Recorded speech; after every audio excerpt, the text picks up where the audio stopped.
alive! I'm alive! It's been about 3 years since I made my video where I discussed why I like Miraculous Ladybug. So to say it's been a while since we've had a chat would be an understatement. While I've been away, a lot has happened in the Miraculous Ladybug department. Like, a lot. Like a lot. From what I can gather, Gabriel has gone grey, Natalie now has robot legs, Kagami and Felix are a thing now, Marinette has her driver's license or some kind of license because she drives a scooter around Paris, and my favourite revelation of all is that there's a 99% chance that Adrian Agreste might be a goddamn feather. Yes, you heard me, a goddamn feather.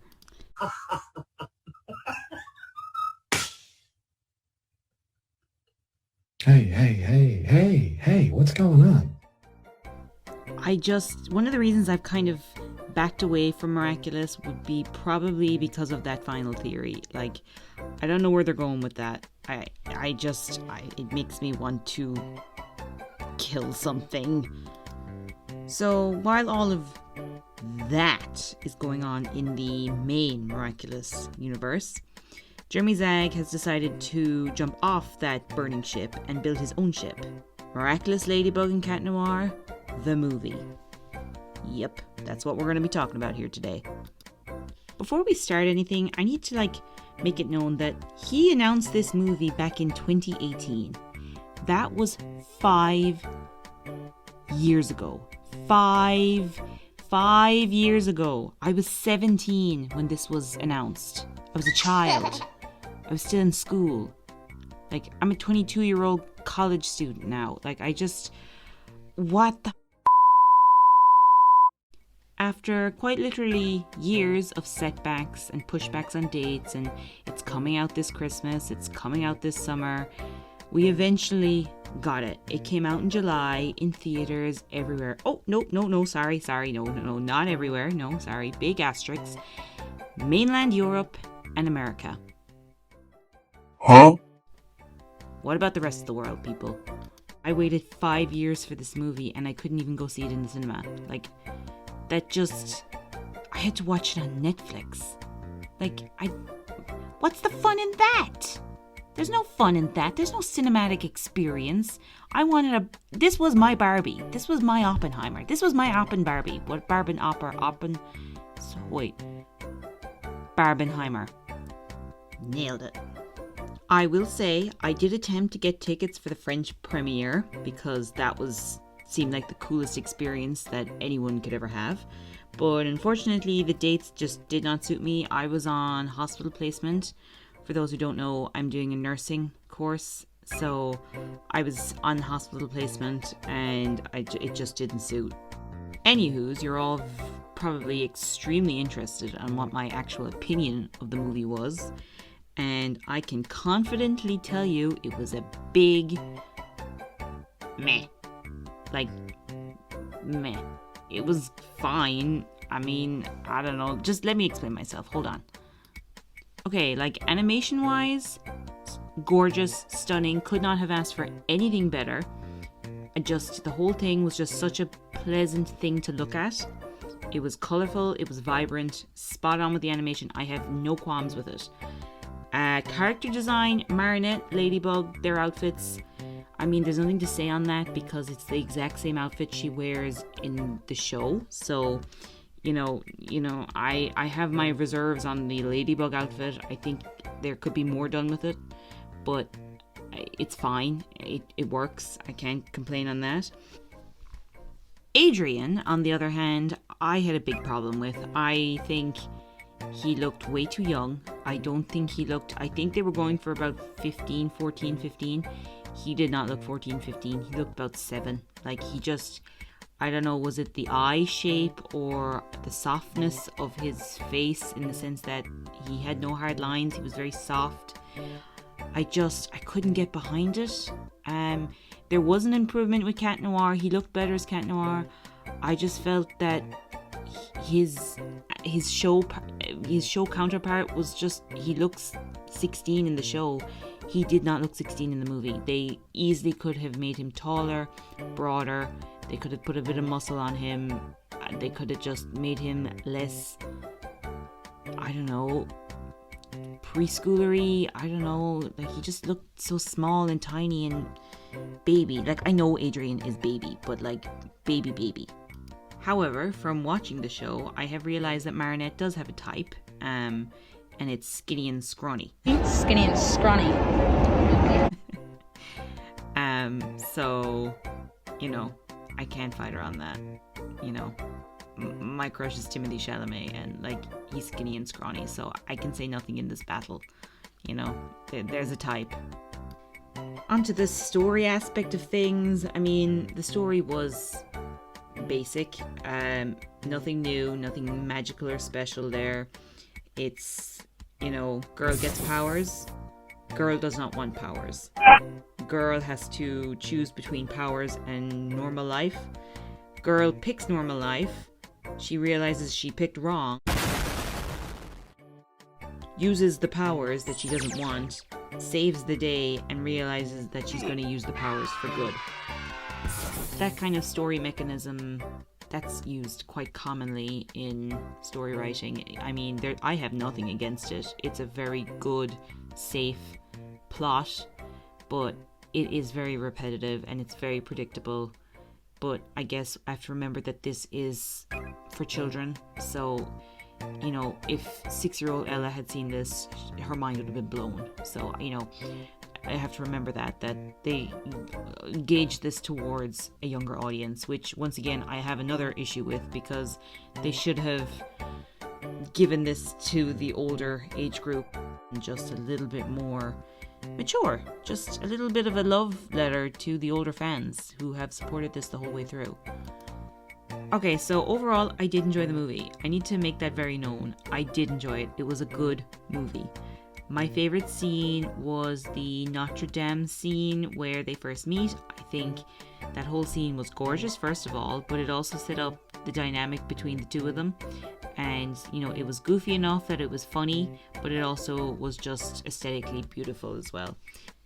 The final battle between Ladybug and Hawkmoth, loved every bit of it. Was so good. It was really cool. The stakes were high enough. I would have loved to have seen more of that. I think Gabriel Hawkmoth took the light entirely. I think he was a really good villain. This is the kind of villain that I had hoped for in the show. You know, he's a morally great character. He has a moral compass.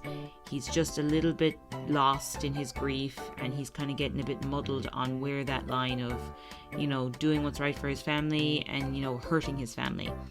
So I really enjoyed his character. I think he was probably one of my favorite characters. I liked Gabriel Agreste. I know, and I would burn him in the show, but he was really good here. I knew very early on in the production that this was going to be a musical. To some people, this was a surprise. It was not a surprise to me. Jeremy Zag loves his musicals, so I was not surprised. But I have thoughts. I will not expand, but just know that if I did, I would be here for an hour or more. And I'm trying to slowly work my way back into YouTube, and I just don't think I'm up for animating an hour-long video yet. So if you guys want to hear my full thoughts on that, I will do that for you, but I will make it short and sweet. I think Bryce and the singing voice actor, I think they matched that up very well. He was quite good. I have no complaints on that. I think Keith singing for Hawkmoth, spot on. He did so good. He did really, really well. You know, then we have the elephant in the room, Marinette's voice. You're right, Mom. What I could be if I just could not stick it. I'm so sorry. It was I love Lou, the French voice singer that sang it in English as well. She's a really good singer. I like her songs, but she does not sound like Christina V in any way. And I am a Christina V apologist. I love Christina V. I have used some of her songs on my channel. She's a really good singer. There was no need for Christina to be shoved aside like that. She would have belted out those songs and she would have done it really well. So I think they were really silly to sleep on Christina. I really think so. I know he probably made some deal with Lou that she could sing it in English, but she still could sing it in English, but just in the movie, don't have Marinette kind of talk as Christina in 1 second and next thing she has a completely different voice singing. It just, it took you out of the experience. It didn't work at all. I think it was the biggest flop. But anyway, see now, look, I'm getting into it. I could be here all day, all night. So, yeah, I enjoyed the movie. Overall, big fat yes, I enjoyed the movie. Did all the Lady Noir moments make me feel all squishy inside? Yes, they did. And that, in itself, is a win. I give it 6 Peanut the Cats out of 10 Peanut the Cats. Would I like to see a second movie? Yeah, sure. Will I be waiting 5-6 years for it? No, I will not, because by my calculations, I'm going to be 28 if this movie takes 5 years to make. 28. Most of my age group will probably have their own children at that point. I'm not sticking. I don't think oh, this makes me depressed. Okay, I think I'm done. I think that's a wrap. Huh. So, thank you so much for watching. I think this video is going to be more than 10 minutes, so if you stuck around till the end, big hug for you. Big hugs. I want to apologize for not being present on YouTube, even though I keep promising that I will be present on YouTube. I'm trying to figure my situation out on YouTube because I want to do more videos like this where it's just me chatting and animating it, but I don't know, would you guys be interested in other topics other than Miraculous Ladybug? Because funnily enough, I do like other things other than Miraculous Ladybug. I like reading, I like other TV shows. I swear I am an interesting person, guys. I am actually interesting. You're just putting me on the spot here. But yeah, so once again, thank you for watching and thank you for your patience with me, and thank you for the people who check up on me and ask if I'm okay because of my silence on YouTube. I am present. I am watching comments. I do see you guys, and big hugs for you too.